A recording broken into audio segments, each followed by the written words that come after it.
Yeah, nice that you're coming here to Hinterschmidrueti. Yeah, it's nice to be back. Yeah, I love it here. And well, how did it all start? How did you end up finally here in Hinterschmidrueti? Oh my God.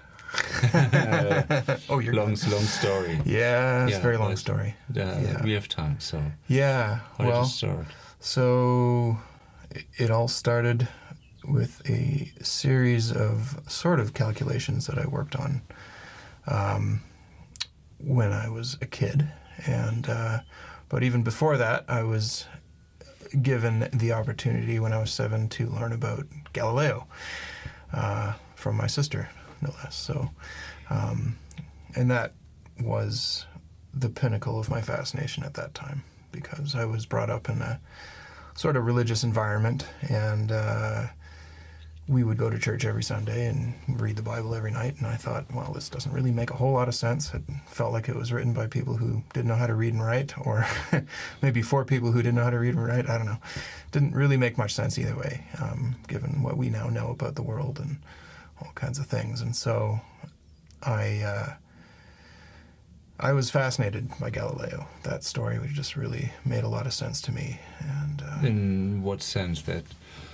That he said the Earth is spinning around the sun, or just challenging the old ideas, and in a way that is logical and we can actually observe for ourselves. And anybody can go and grab a telescope now, and we all generally have a pretty good sense that there are planets out there, and and that the planets revolve around the sun. So, and that challenged the common doctrine at the time in quite a big way. Yeah. And given how long it took them for them to actually acknowledge that he was right, I think it was officially in 1990s, and that they finally acknowledged officially that he was correct. The Vatican. The Vatican. Yeah. So not science. I mean. Not science. No. Yeah. But so that's that's not just foot dragging. That's almost like knuckle dragging. I didn't know that. It took them so long to acknowledge to officially acknowledge it. Yeah. So 1990. I know. Yeah. 1992, I think, or something. Yeah. Well, first they had to land on the moon, probably. Yeah. They saw, it's really round. You know? Right. And then another quarter century to kind of say,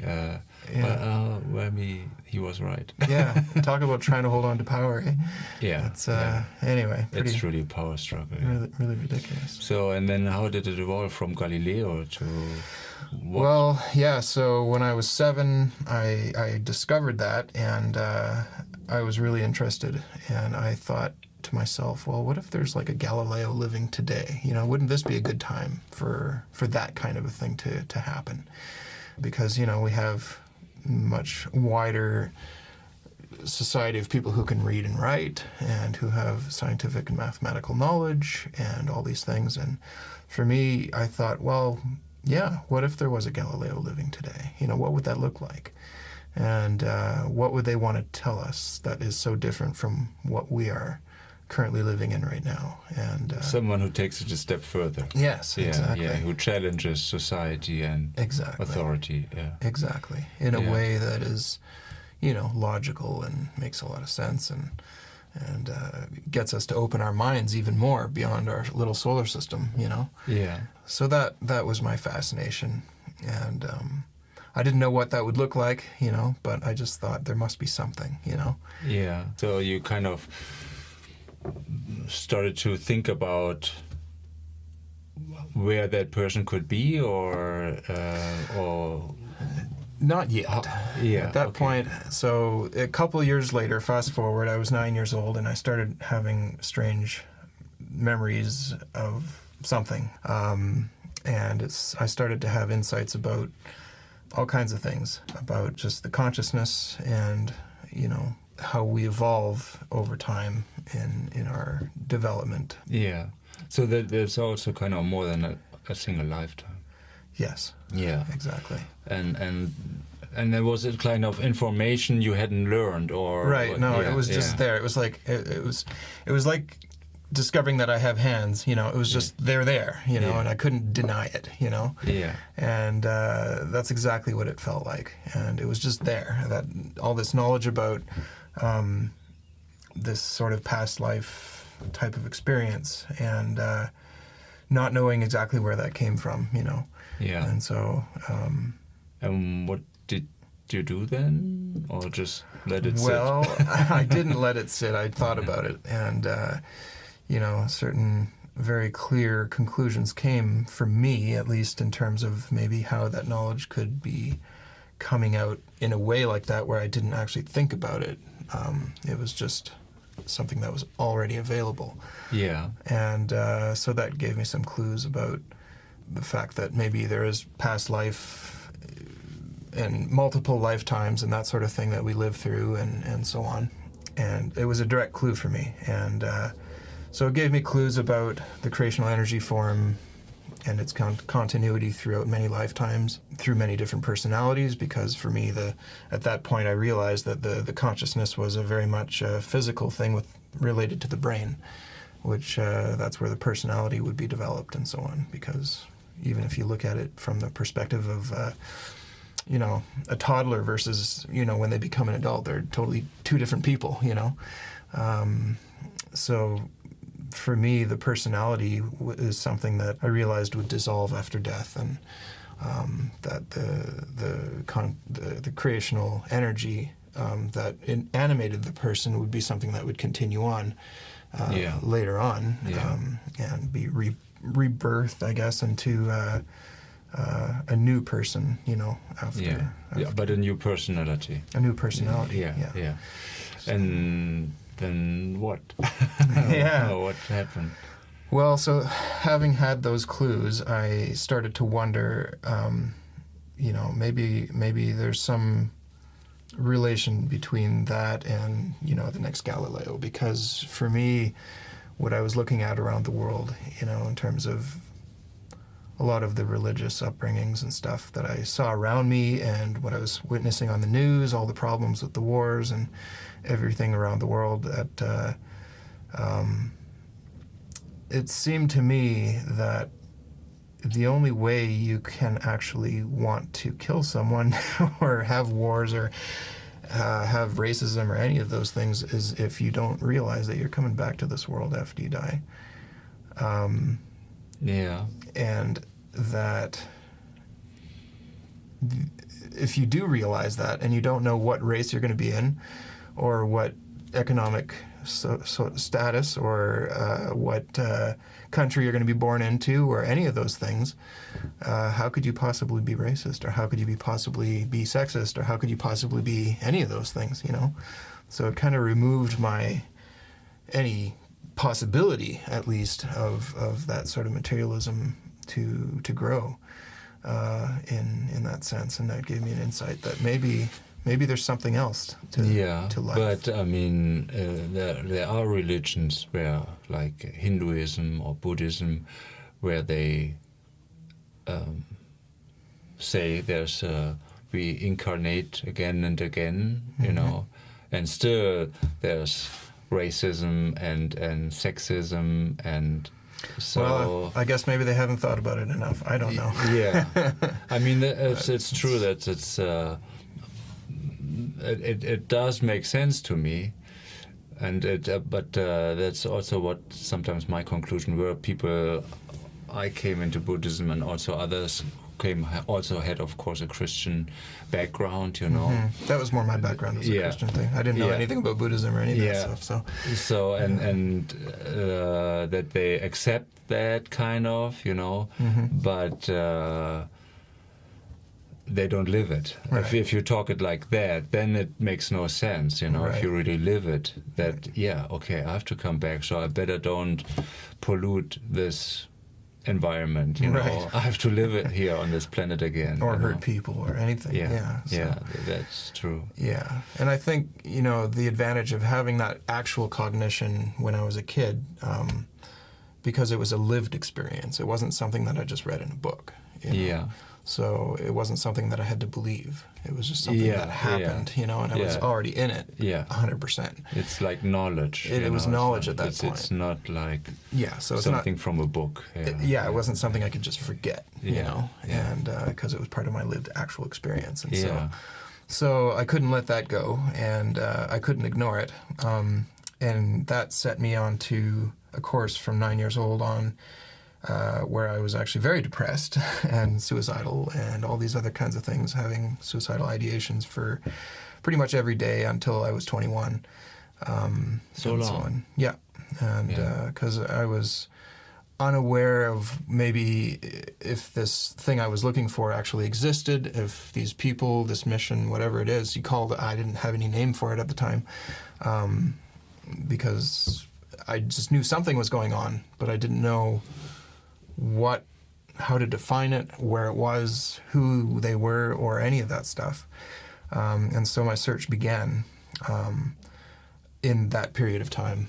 And so that's when I started to actually think about things in terms of, okay, so maybe where could they be, and what do they look like? Who might, how would it work?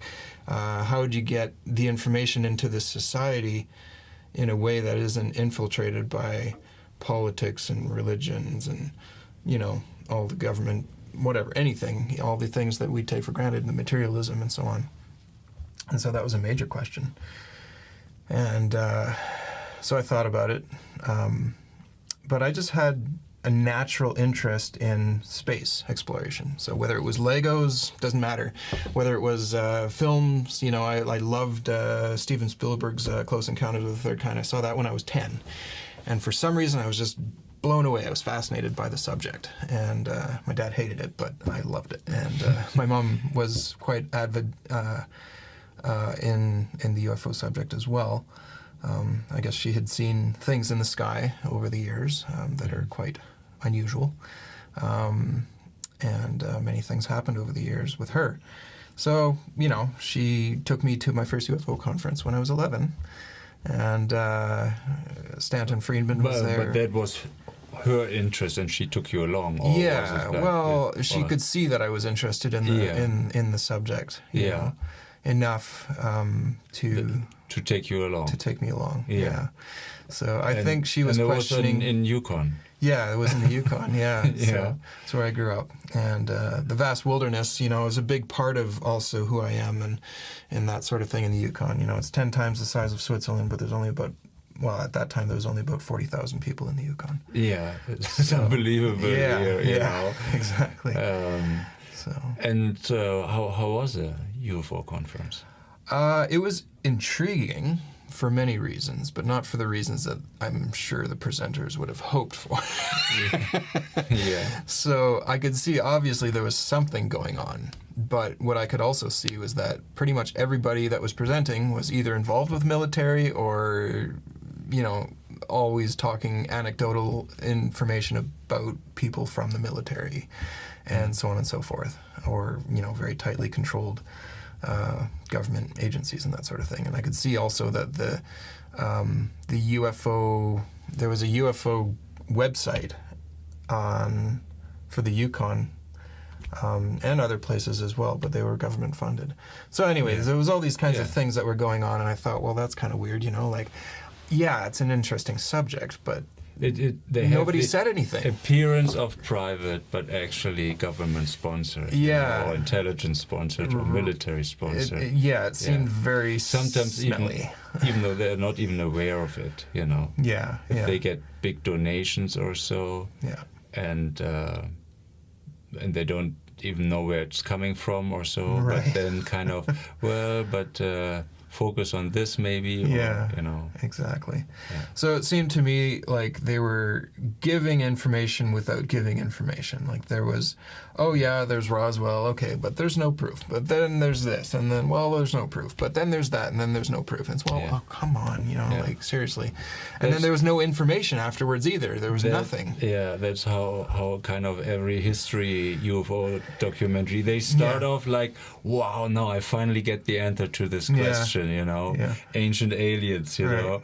And then towards the end, they spread more and more doubt. And in the end, there's nothing to it. Exactly. It's like always the same. And all the movies just watch the first 2 or 5 minutes, and then that's the best part, and the rest you don't have to watch. Right. And I found always the same strategy. After Close Encounters of the Third Kind and E.T., both Spielberg movies, I think, came out. I think pretty much all the E.T. movies that I know about were very either violent. Yeah, fear-mongering? after E.T., it's slowly, but then more and more, there's this agenda of hostile ETs. We don't know anything, but they're hostile. Right, you know? yeah, they all want to kill us. So how do you know? Yeah. You know? Yeah, well, why haven't they done it yet? Yeah, you know? why haven't they blown up Washington? Yeah, you know? exactly. So Exactly. it seems like it would be easy for them. Yeah, it was either fear-mongering or comedy. You know, there was nothing in between. There was never any neutral. Yeah, neutral or ground ridiculing anymore. the subject. Yeah, exactly. Yeah, and that was the kind of more the ridiculing time until 2017, 2019, when these supposedly leaked Pentagon videos came out, you know, and then, well, we don't. Then now they say we don't know what it is, but it's not extraterrestrial, you know. So how do they know if they don't know what it is, you know? It's I mean, you know, they're treating the people like children, but on the other hand, the people also react like children. Yeah, you know, that they say, oh, if they say so, it must be so. Yeah, you know? exactly. I mean, so the whole thing seemed very unscientific, as far as I could see. Yeah. So I was. But there's more to it. Yeah, of course, there's something happening, you know? Yeah. Just like what I thought about with the Bible. Like, something happened, but I don't think it's exactly what they said, you know, because I think people can be very easily controlled by the information that's in the Bible. But if people actually could think about things logically and just naturally and just in terms of, you know, cause and effect and very simple, down-to-earth thinking, you know, I don't think that things were nearly as fantastic as they claimed. So it's easy to blow things up out of proportion, you know, over time, and you know, it's kind of like Chinese whispers, and you get kind of one person says something, and then the next person, and the next person, and by the time the story comes back around, it's completely, you know, changed. Yeah. So that actually never works.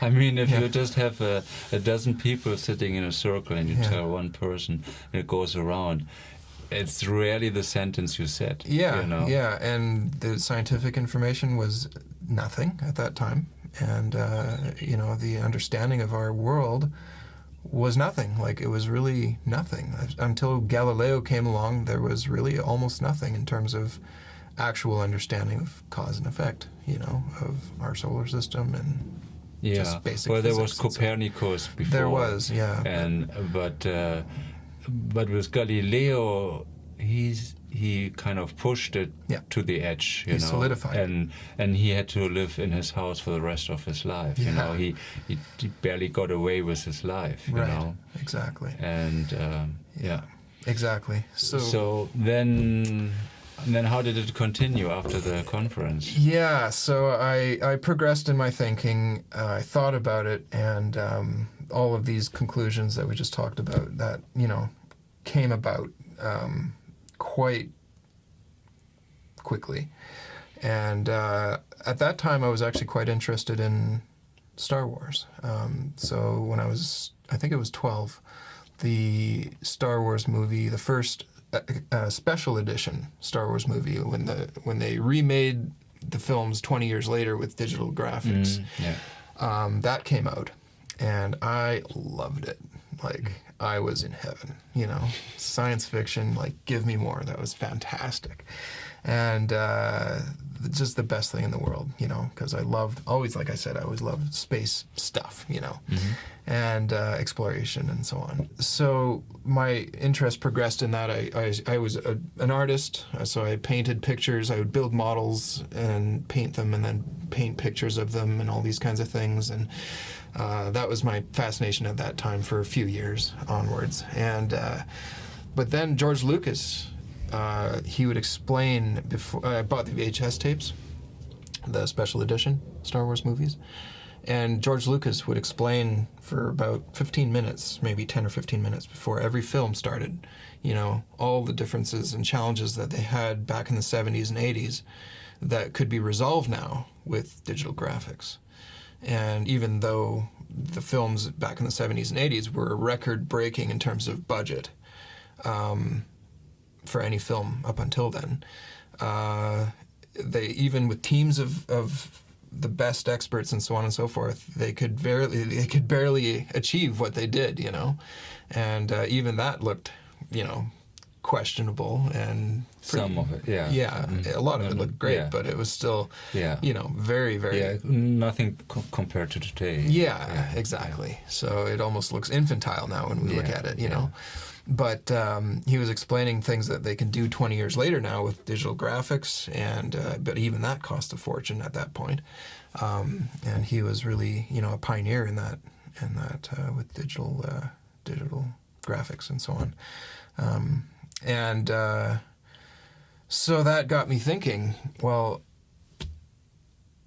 if there's two things that already at that point for me. So I was already thinking at that point, before that, maybe this information that I'm looking for is in relation to ETs, because that would actually circumvent all of the political, religious, and so on influences, all the government influences, everything, all those political, materialistic, and so on, all that stuff, all those influences could be circumvented if there was some sort of external intervention with high technology, much higher than any of our technology.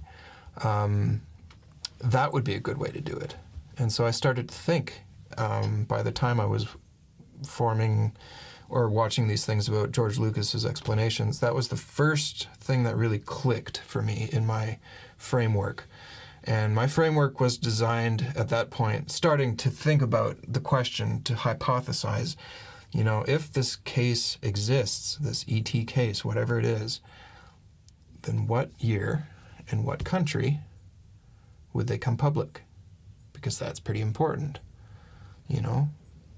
There's only a certain point in history, like when you look at George Lucas's explanations, if you're going to have a contactee who is not, Hollywood billionaire and all this other kind of thing, who is probably, just a person with limited resources like the rest of us, then that would be, first of all, a very good thing. He's probably not so materialistic,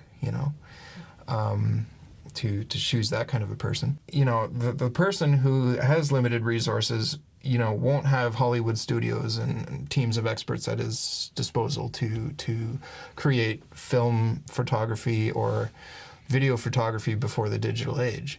And I thought, well, that would be a good time to do it then, because if you don't have digital graphics... Before this manipulation phase basically set in. Exactly. Before...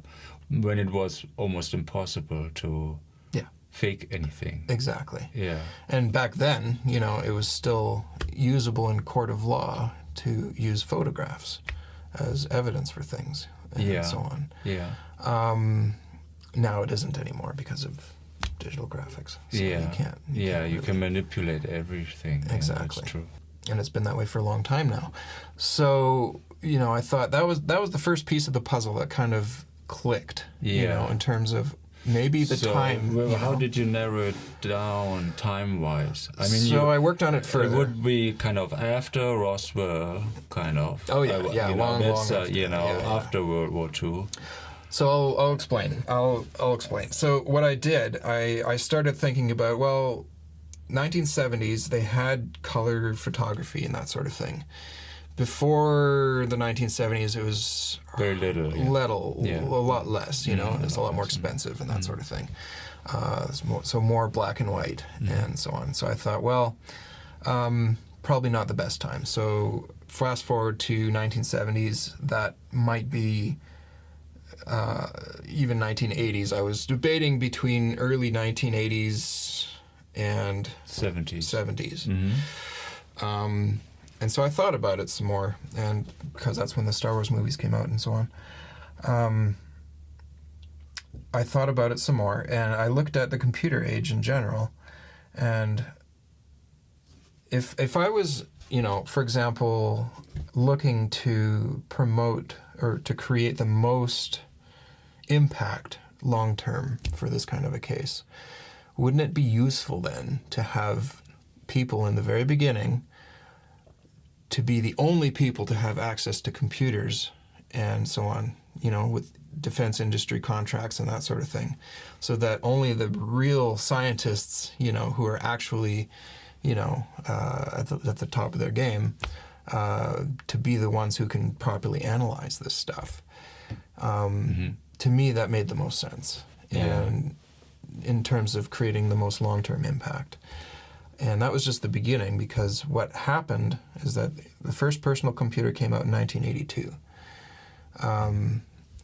And so I thought about that for a while, and what happened after that? Well, the internet came along. And what's great about the internet, you know? Many things. Like, you can spread information out of reach of governments. Yeah. And though they are clamping down step They by are step. clamping down, but at that but time... still, at the beginning it was completely free. Yeah.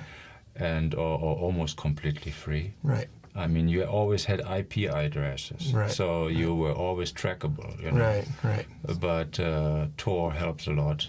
Right. Yeah. But still, I mean, few people use it, I think. Right. And or not enough. And then, but it's true. You can reach people around the world with no cost, you know. Yeah, that's true. exactly. Yeah, you can reach out. Yeah. So Publishing changed, you know. Right. I mean, some YouTubers are more powerful than some newspapers, small Right. newspapers, you know. Right, exactly. You know.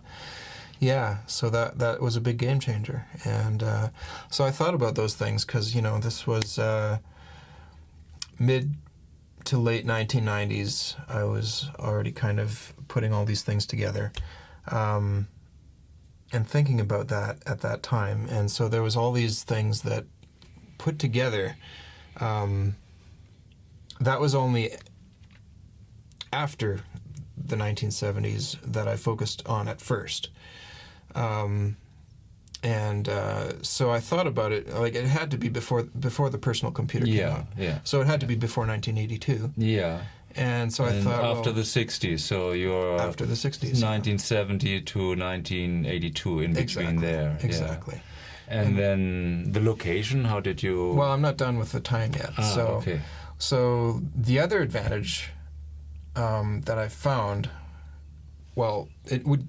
So if I looked at it from the perspective of when the personal computer came out, you know, how long would it take for the scientists to do a proper investigation?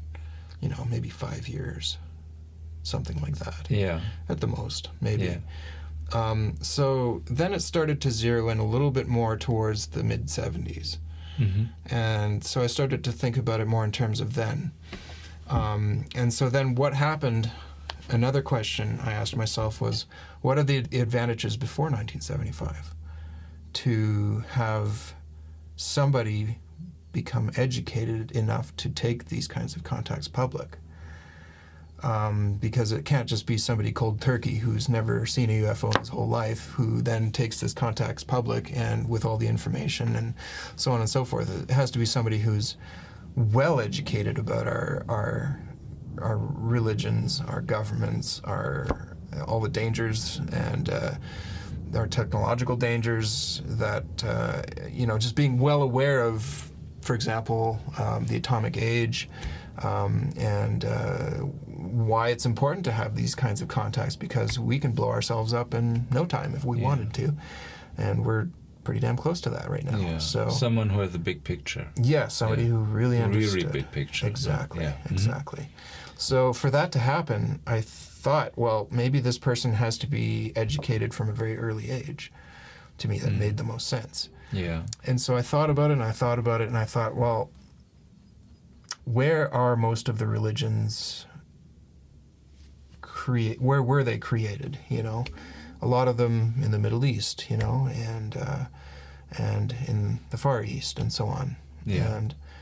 And you know, it would be beneficial also to travel through like North Africa and stuff like that too, for other reasons. And I thought to myself, well, there was one person that worked with us in the shop when I was growing up, and he would talk about his exploits going through. I guess he did backpacking trips through some of those parts of the world in the 60s. North Africa or Middle East. Yeah, I think it was Middle East, and if I remember correctly. But, you know, he was talking about it And it occurred to me that you wouldn't be able to do that today, you know? Like, it's way too dangerous in that part of the world. You probably wouldn't live long. Yeah, no, exactly. So, I mean, just look at Issa Rashid, what happened to him. Right. Yeah. So, you know. And that was already in the 60s, That was, you yeah, know, exactly. or then in the beginning of the 70s. Yeah. Right. Yeah. So, of course, he was targeted for other reasons, but Yeah. for the usual everyday backpacker, you know, that wouldn't be possible today, even. But he just translated the Talmud. Well, that's pretty toxic. But you know? I think they knew what was up with that but one. you know, yeah. what Billy is talking about is just, you know, even more toxic, kind of. Yeah, you know? well, of course it is. Yeah, but, so, you know, the Talmud, that's a pretty big thing. So that wouldn't have been a good region to come back. And, no. But, I mean, for the everyday backpacker, that's what I'm talking about. Yeah. That wouldn't be possible today. Yeah. And in the case of someone like Billy, before he was known, before it was public at least, you know, it would be a good time to do it in the 60s, you know, to travel through that part of the world. Yeah. And to me, that made the most sense. And so, you know, there are certain advantages to that, and also when would he be born, right? What benefit would there be to, for example, seeing the tail end of the Second World War and witnessing the atomic bombs and how much destruction that can cause?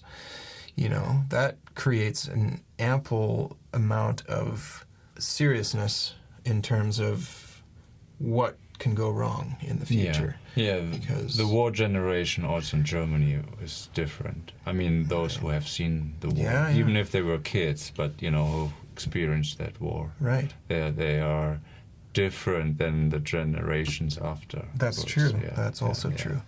Yeah, my grandfather never wanted to talk about, you know, his time in the Second World War. He was a mechanic in the UK, I think, and you know, just the things he witnessed were too horrible for him to talk about. Yeah. So, you know, that generation is probably a lot less interested in having wars than generations following that know nothing about that. Yeah. You know, so... That's often what I think, that it seems like every generation needs its war, you know. I guess, yeah. I mean, how stupid do you have to be, you know? Aren't there enough anti-war movies that you maybe get, maybe I don't want to join the army, you know, or the military, you know? And where do I end up? Yeah, killing other people possibly, you know? That's so horrible. Yeah, what a great job, you know? Yeah. So again, I never got that, you know? I always tried to stay away from the military at any cost. Yeah, that's why I stayed away from scientific studies and that sort of thing, because often they end up just serving the military anyways. Yeah, in that's some indirect way. There are kind of statistics. I don't know if they're true, but that up to half of the scientists work for the military-industrial complex. You know, and the other either ones. directly or indirectly. You know, You know. So I made a conscious decision at a young age to stay away from that. Yeah. And my dad talked about that too. He said, "Well, why would you want to, you know, serve the military or build weapons or any of that kind of stuff? That's a horrible thing to do." Yeah. So I got thinking about that, and I was like, "Yeah, he's right." So, but there was all kinds of other things that in my environment that got me thinking about all kinds of other things too. So when I was a kid, for example, my dad would take us out looking for dinosaur bones. And because when he was a kid, he lived in Drumheller, Alberta, where there's lots of dinosaur bones. And he would go picking, and he would be able to talk to the paleontologists and ask them questions and all that kind of thing back in, I think it was the 60s. And so he had an education in that. And for me to experience that at 8 years old, seeing a dinosaur bone that you picked up, and you're the first person probably ever to touch that thing, and to wonder what kind of being was this, you know, and how long ago was it? 100 million years? Oh, wow, what does that mean? You know, like blow your mind wide open when you're 8 years old, you know, in terms of your place in the cosmos and so on and so forth. So that's a pretty interesting realization. And then just next to it, you might find an arrowhead, and that's only a few thousand years old. And well, what does that mean? Where does that put us, you know? And so thinking about what that got me thinking about was just very widespread in terms of contrasting that with the religious upbringing, you know, and that side of it, you know, reading the Bible. So that again was another part of the puzzle that I was exposed to, and we got to walk through a friend's gold mine in the Yukon, and there was old. Well, you could find like mammoth bones and stuff like that there, and in that gold mine they found a 26,000-year-old frozen horse, and now it sits in a museum, the Brinja Museum in the Yukon, and it was at that point the oldest preserved horse that they have ever found, and so on. But my dad was a game warden and so on in national parks and so on, and he got to explore new caves and all kinds of neat things and took lots of pictures, and we always had slideshows of, you know, the real nature, not like let's go camping at the campsite and get our, you know, groceries along the way and that sort of thing. These are kinds of places where you get food, wilderness. Yeah, you get true wilderness. You get food flown in once a year type of thing, you know. Yeah. And so the real. And then of course there are no dinosaurs in the Bible. You know? Yeah, right. So where are they? Exactly. What are they leaving out? I know. So it was very interesting to see in my education in school. We never covered dinosaurs. We never covered space. We never covered the potential for alien life. Like, what the heck? Why not? You know, that's a pretty interesting subject. I mean, that's a really fascinating subject, actually. Yeah. Why are they leaving all these things out? And anyways, whatever. That's an aside. So he must have been or should have been born still within the Second World War that's time what frame, I figured. kind of, or yeah. little before, but you know. Yeah, well, old enough to witness it. You know? Yeah. And I remember so in the 30s. I have a lot of memories from when I was 5 years old, and I thought about a lot of things back then too, right? So I thought, well, for someone who's probably ready, you know, maybe old enough in their evolution, in the creational energy sense, you know, might be able to witness those types of things at 5 years old and make something of it, you know, not just be like, oh well, you know, look at the pretty lights, you know, like, no, that's a bomb, you know, like, realize that it's the seriousness of it. Yeah, that's probably for today hard to understand how it must have been felt like the first atomic bomb. The whole world knew nothing, and then suddenly, we destroyed a whole city. Yeah, you know, 2 whole cities. Yeah, and then a few days later, a second one. You know, just a whole city with a single bomb. It's you disgusting. know, and tens of thousands. You know, just vanished in an instant. Yeah. So that's today they talk about nuclear weapons like it's, you know, like toys. Yeah. You know. Yeah. This and those make the atomic bombs look like nothing. And the media is pushing it so hard. Yeah. You know, like how stupid do you have to be? Do you really want? You know. Yeah. Sometimes I would like to ask them. You know, do you really want nuclear war in Europe? Yeah. You know. Yeah. Like instead. Always pushing Putin, you know, like, he will start nuclear war, and so, you know, what if he does, you know, right? Then you're toast. Why don't we all just leave each other alone? That would be nice. You know? Maybe not interfering so much there. Right. How important is Ukraine? You know, not that important. You know. Right. Yeah, well, that's been a point of contention for centuries, I think. Ukraine. Yeah, so sure. It's nothing new. Yeah. But. You know, so all these things, so just witnessing that when you're a kid, you know, that certainly gives you a different perspective. Yeah, that would have been important for someone who shall kind of take this kind of thing on. Take this kind of responsibility to, Exactly. Yeah. So that was kind of my thought process, and there was a whole bunch of other things that I considered, and eventually I came to the year 1937 that he should be born, you know, and there was all sorts of things with the Chinese calendar that I found really interesting in my own experiences, and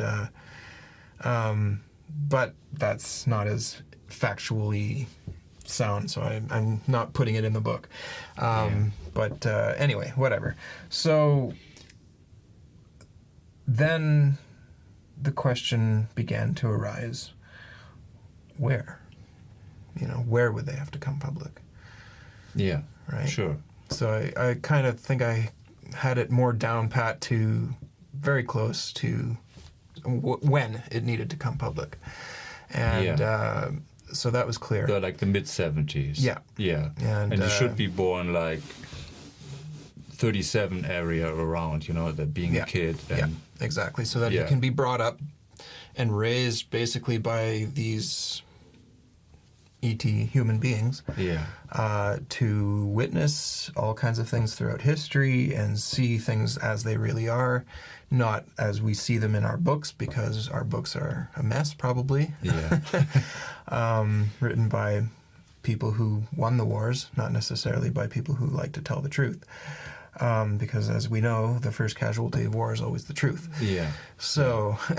And the winner writes the history. Yes, exactly. Yeah. So it just made sense, you know. And the more I thought about it for another 3 or 4 years, and just 1975 always seemed to be the pinnacle point. Yeah. And I always used things in my head that I could remember easily, because I was trying to quantify this without writing it on paper, because I couldn't talk about any of this with anyone. I did not. It was a theory in my head. I didn't know if I was crazy, you know. Like, since the experiences I had when I was 9 and all that stuff, I didn't know if I was crazy, so that's why I was suicidal. And every time I hit a suicidal low point, I was able to dispense with any of my biases, any of my thoughts about anything, and any social pressures as well. I didn't care anymore. Like, when you're at rock bottom, who cares about any of that stuff? Yeah. So I was able to just clean the slate and say, well, screw it. What's left? You know, what reason do I have to live? And then I could start to think about things in a very clear way, and only take on information that really made the most sense, because it was my survival that was at stake at that point. Yeah. So I didn't care about what other people thought. Yeah. Who gives a damn? And right, and then that freed you to think freely. Yeah. Kind of. Yeah. Exactly. Yeah, but the kind of, well, I would have also kind of looked at that also once I found out about Billy. I also kind of thought about that, but afterwards, and then it also kind of made a lot of sense to me. Okay, you know, 70s, you know, before the advent of the personal computer, and and still everything was analog, you know. Yeah. And also the location then made a lot of sense to me, you know. Right. But and certainly an industrialized country, you know, not somewhere in Africa or so. Exactly. So yeah, I started going through the process and my thoughts about where, and all pretty much the southern hemisphere was out. Australia was, you know, an industrialized country, but they didn't have a lot of things going for them, such as direct democracy. They didn't have peace for a long time. I mean, they've been involved with many wars, and so on and so forth. And, you know, sometimes when you look at a country that is dependent on its resources for its economy, then it's also not a very stable environment. Yeah, and there's, what do you hear from Australia? Not much, Not you much, know. Yeah. But the United States you hear every day. Yeah. You know. For me, it was a possible contender because it was so far out of the way. But there was other things that started to add up more when I started looking at other parts of the world. So, of course, the United States was out, way too militarily involved in everywhere. Mm-hmm. Very little neutrality, not much in terms of social cohesion. For me, it was very obvious that it was not a contender. Yeah. What about Canada? Too close to the U.S. Way too close. Okay. Mm-hmm. Yeah. Mm-hmm. And not... Also politically. Very politically. It's getting closer and closer. Yes, exactly. I mean, it was always kind of the little brother. Yeah. Yeah. Just like Switzerland, or the German part of Switzerland is a lot of like the little brother of, even though nobody wants to hear that, but it's just what the German news kind of spill a lot into the Swiss news, and not vice versa. That's always how you can tell, you know. Right. And economically, the dependence on Germany is great. Mm-hmm. Yeah. Yeah. So that wouldn't make sense. Canada, no. Too close to the U.S. Central America, definitely not. There's way too much poverty and so on. And there's always coups and this and that and so on and so forth. So that's out. Yeah. So I started to think, well, what about Middle East and Far East and so on. Yeah. And when you look at a lot of the Asian countries and so forth, there's a lot of dictatorships and intense communism, a lot of places, and poverty and very few social rights and so on and so forth. Japan, being a notable exception. Yeah. But still, the emperor is still a very important figure, you know. Right. And so, for me at that point, it was still maybe possibility, but not. I just kind of left it for that point at that point, and I started looking in terms of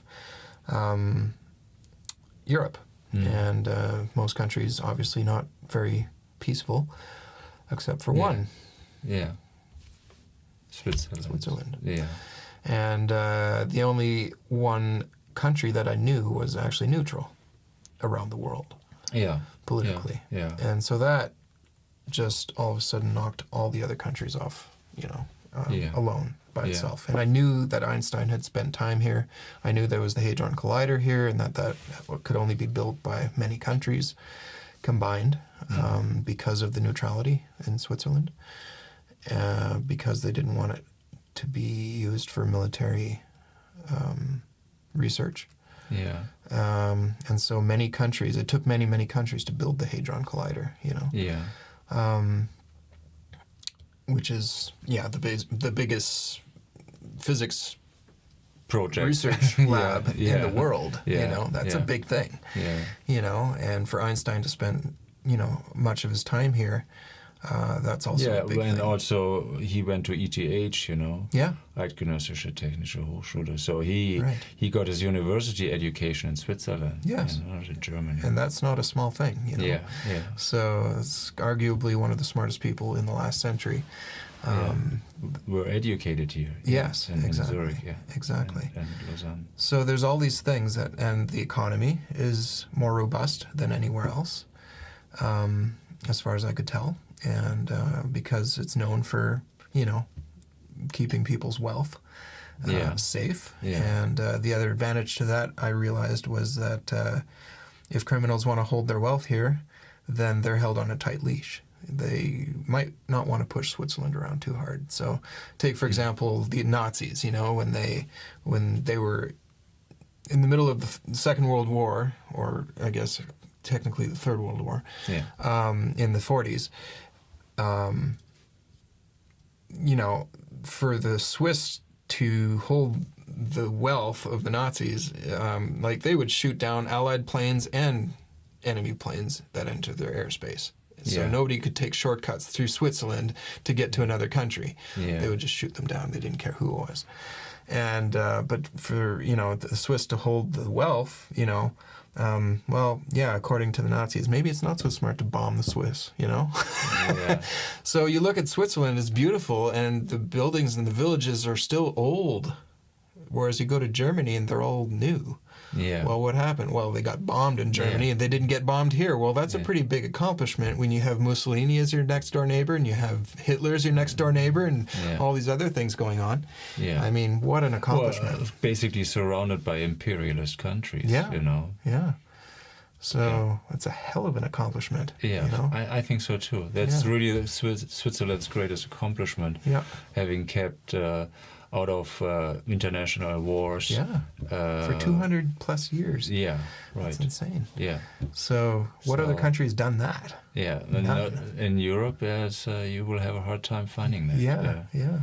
So we're getting else in the Yeah, world. that's why it's actually such a big tragedy with these that they're breaking up the neutrality here. Yeah. You know, Yeah, I know. They really have to return to it. Otherwise, this will have drastic consequences. Yeah, they're you going to know. get bombed for sure. So Yeah, I don't know yeah. what the hell they're thinking, but Yeah. they're not, Yeah. obviously. It's not very not clearly. soon, but Yeah. that's exactly what will happen. Yeah, absolutely. Yeah, So yeah. it's insane Yeah. that they are even playing with that idea. Yeah. But oh well, that's the world we're in right now. So it's not- Despite being aware of Billy, you know, yeah. that is they are not stupid. You know, Right. they know about Billy, Right. and not everybody, but several of them. Yeah. And he wrote very clearly in one Yeah. book, if they give up the neutrality, that's already from earlier in Yeah. the book, you know. Yeah. Now they're setting the precedent for Russia to take Switzerland Mm-hmm. when they take Europe, you know. Right. Not anytime soon, but Right. it unfolds as he kind of prophesied it so Yeah. far, you Yeah, know. yeah. And Hopefully it wouldn't have to be, but you know, Right. they like not to listen, you know. Right. Unfortunately. And yeah. unfortunately, fortunately, prophecy things, you know, that's just a probability calculation, right? So that can be changed. Yeah. Right. So it's not a prediction, but No, but at some point, a prophecy becomes a prediction. if it's becoming, you know, if it gets the Past the point of no percentage, return, yeah. right, the point of no return, Yeah. and they are if they don't turn this around very soon, you know, Yeah. the more years pass, Right. that they keep up the sanctions and this hostile attitude towards Russia, Yeah. then they're setting the precedent for Russia to take, or the cause Yeah. for the effect will be that Yeah. Russia will How take long do they Switzerland. think the U.S. is going to stay as the world leading? Well, superpower? yeah, it's going to fall apart, Come you on. know. I It's mean- destroying itself from within. Completely. I You mean, know. who can't see that? I saw Yeah. that when I was a kid. Even. Yeah. When I was 6, I saw that. I was Every like, come time you on. go to the States, every Yeah. few years or so, it's getting worse and Yeah, it worse. is, here. yeah. They It's- just don't care about their own people at all, Not all. you know, No, not and a bit. using them as cannon fodder, or you know, to exploit them, Yeah. you know, through capitalism. Yeah. Their education system is just It's, 1 trillion, who knows how many $1 trillion, you know, of debts, student debts. I mean, that's not a country. Like Switzerland doesn't do that.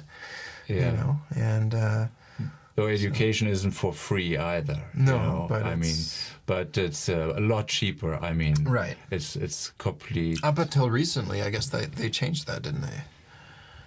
What The changed? education system here, it was I'm free not at some point. too much into that. I know in Germany they changed it with the years, you know. Right. But that was already at my time. I was like, when you went to gymnasium, it was 13 years, and they changed it to 12 years, and I just fought them back, and you know, Yeah. they don't know what Yeah, they yeah, want, you yeah. know. Well, the But- education system in Switzerland is interesting because you get all of the people learning trades, you know, and they're very interested in that. So there's And also, it's of course I didn't go to school here, but the impression I get is that the teachers in general care about their students a lot more than in other countries, you Right. know, where, you know, I'm your teacher and have good grades, and the rest I don't care, you know. But here there's also more. It's more and in integrated general, into yeah. life because they start early on to actually do an apprenticeship if they want to do the trades, and a lot of them do. So there's even a woman that I know who is an amazing carpenter, you know? Yeah. And I was like, wow, that's cool, you know? Like, you don't hear about that in Canada much, you know? But here it's Yeah. like a normal thing. Yeah, that's also a misconception about Switzerland. That, I mean, on the one hand, they are very conservative in Switzerland, but there are also very progressive stuff going on, where since Switzerland has no media power, basically, or almost none, worldwide or Europe-wide, that you don't hear about, you know, where the Swiss are very innovative and stuff that's Well, they have to absolutely be. unique in the world or unique in Europe. They have to be. What's happening here. Well, you know? look at the size of Switzerland. They can't sell oil. They can't sell trees. They can't sell anything. Yeah, they have to manufacture. be more open. They have to manufacture. They have to have a much higher education to be able to manufacture good things that are competitive and stay competitive in the world. The tendency is high quality. Yeah. Also more expensive, but you have high quality. Exactly. That's the tendency. That's true. Exactly. Yeah. And all kinds of machinery, you know, that's produced here. Yeah. Right. Yeah, so that kind of covers, you know, the Switzerland 1975 aspect of it. But there's more, you know, and I had a whole checklist of things that I would look for in these contacts. And if those things didn't meet my standards, then I would just walk away, even if I did find 1975 in Switzerland. So, you know, I had other things in terms of their likely perspectives on religion. Yeah, right. So basically, Switzerland would be pretty clear, kind of. Yes. You know, I that's also made for me a lot of sense then that person would be in Switzerland. You know, to be politically.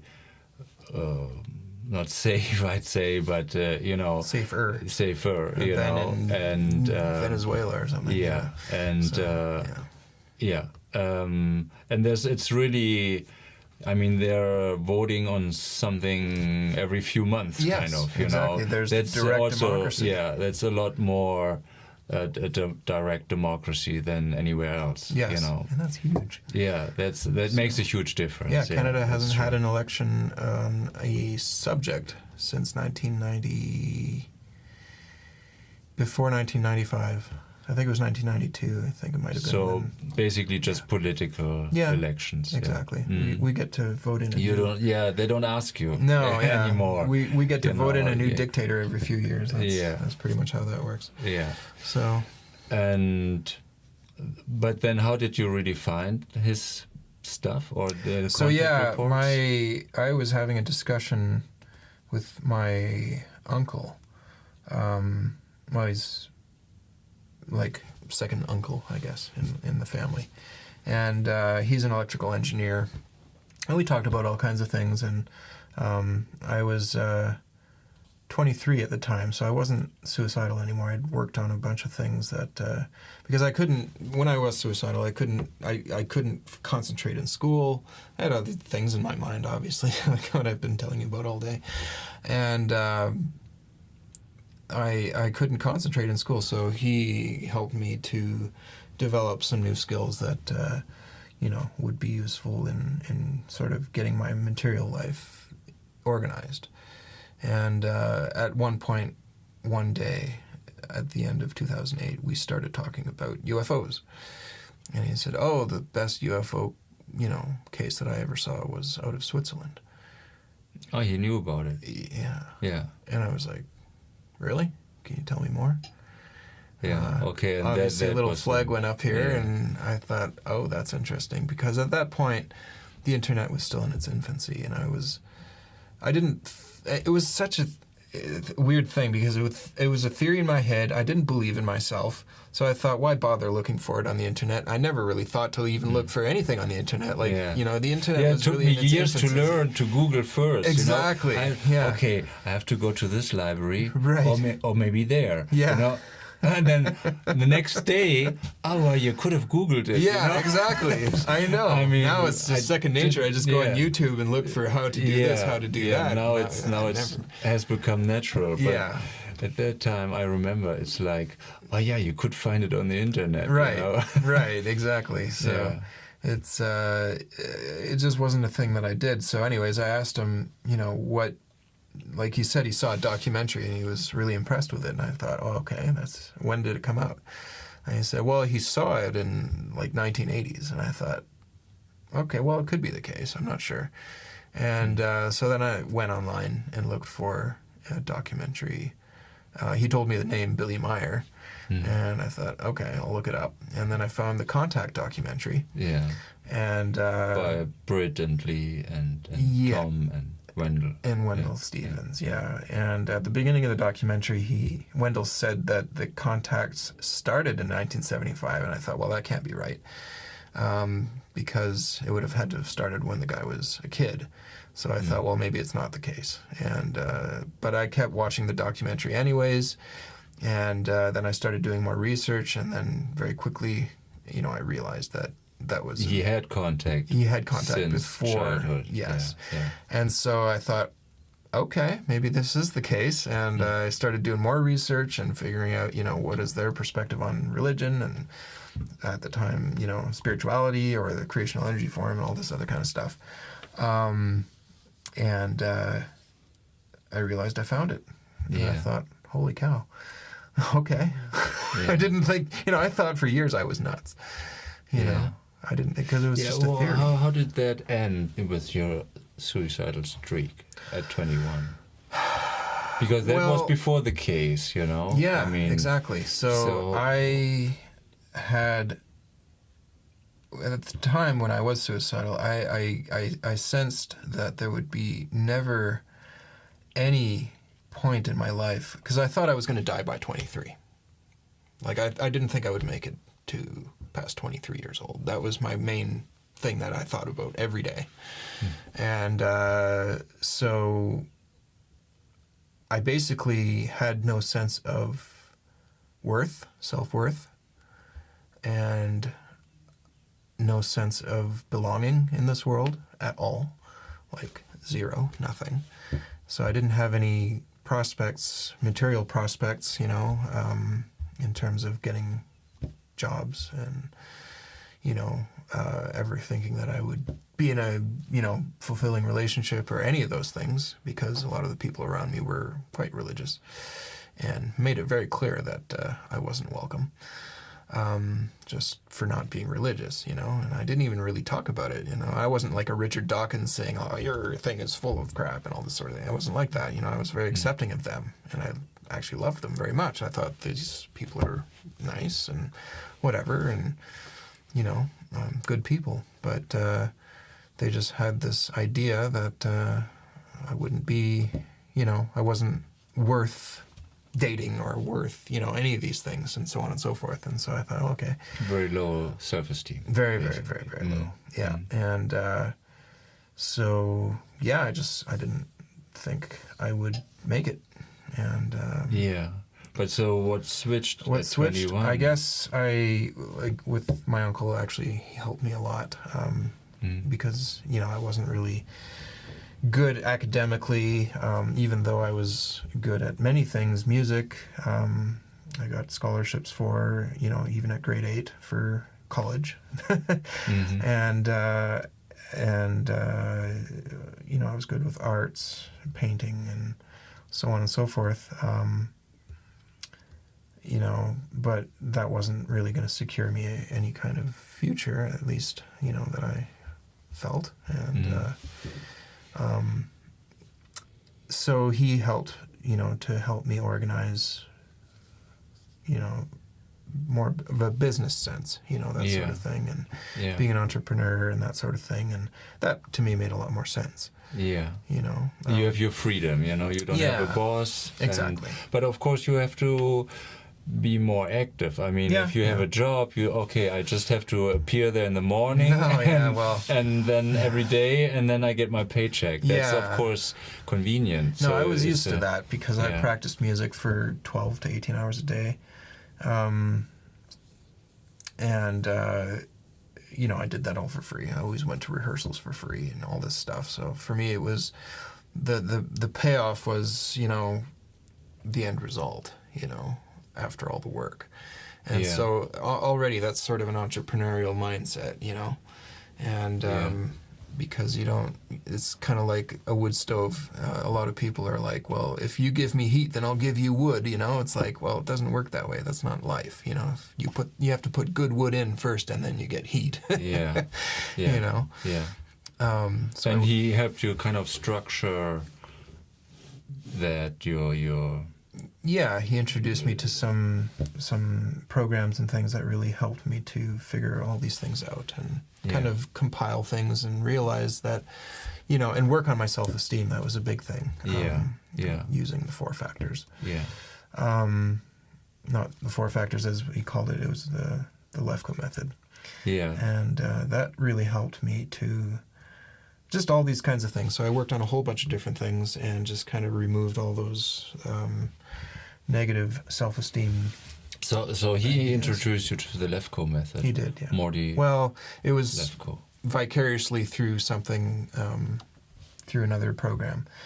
He didn't specifically know about the Lefko method, but he introduced me to this program where I found out about it. Yeah. Okay. And, So, and it just always kind of stood the test of time. As one of the things that I really held on to the most. Yeah. It was good. Yeah. It's.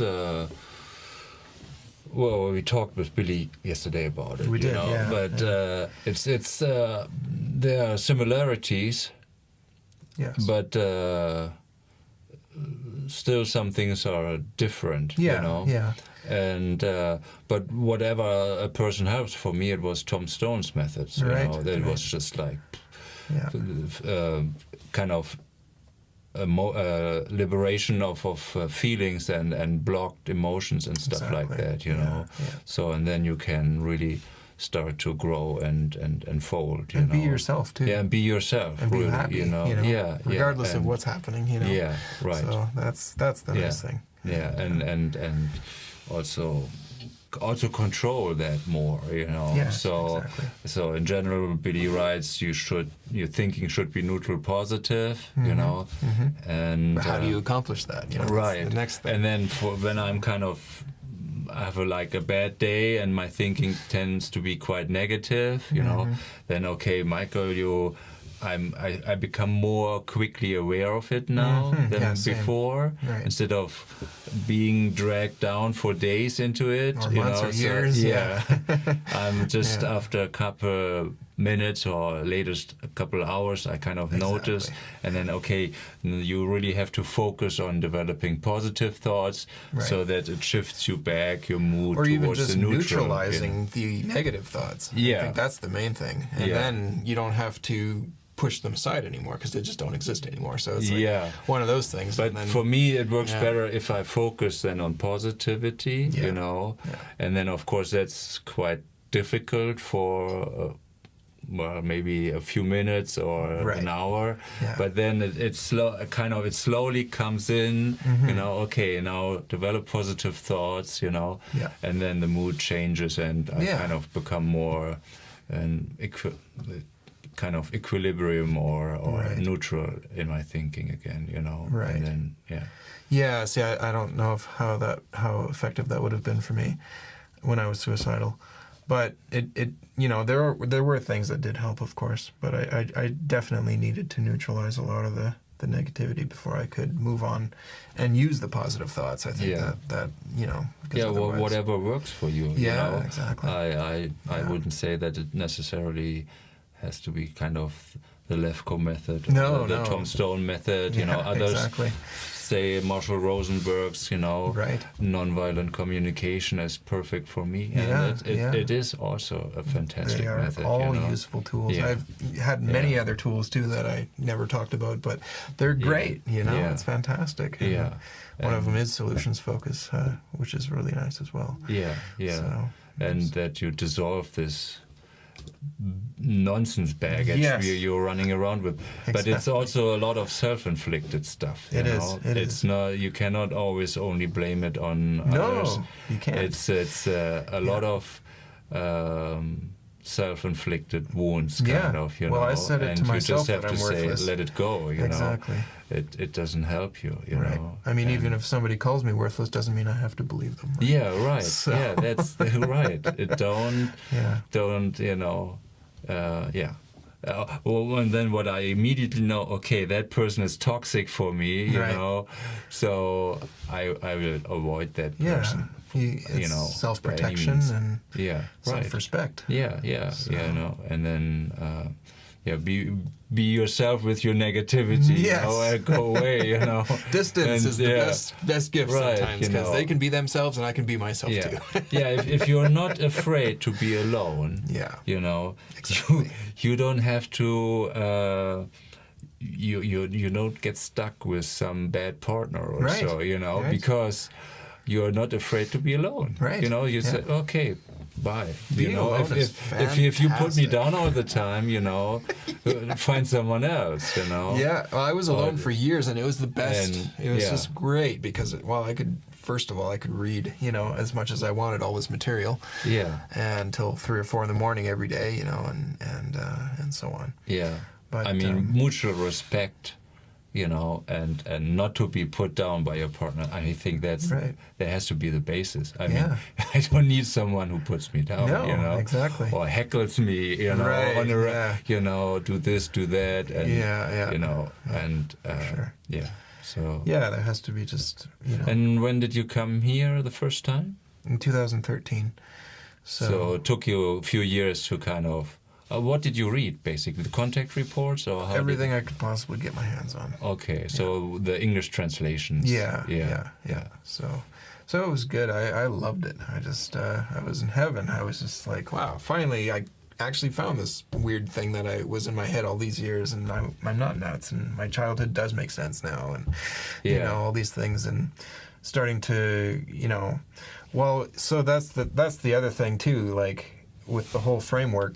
The reason I even brought it out into the public, more or less, because at the point when I found the contacts, I didn't need it anymore. It served no purpose anymore. I found it, and all the identifiers were check. I had it all figured out. Okay, fine.